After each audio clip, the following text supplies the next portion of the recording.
মনে পড়ে আমার কথা? নিশিরাতে হাতে থাকা স্টার্টিংটাই জানি কতটা ভাবি তোর কথা। তাহলে ছেড়ে কেন গেছো?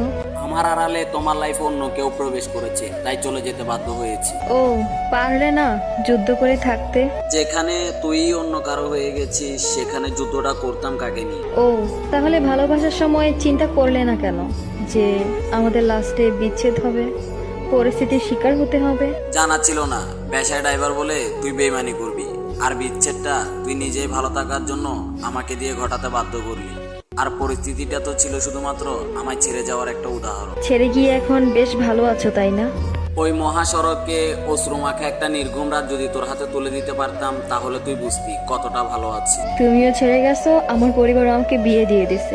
পরিবার নয়, তুই প্রতিষ্ঠিত ছেলে বিয়ে করবি, তাই তোকে ছেড়ে যাওয়ার রাস্তাটা তো তুই নিজেই তৈরি করে দিলি। এখনো অনেক ভালোবাসি, তবে এখন আর অধিকার নেই ভালোবাসি বলাটার। যদি সত্যিই ভালোবাসতি তাহলে অন্যের বুকে মাথাটা রাখতে পারতি না। ভালোবাসি কথাটা মিথ্যে, আর অধিকারের কথা বলতেছিস, পুরা জীবনটাই তো তোর হাতে তুলে দিয়েছিলাম। তুমি ভালো থেকো।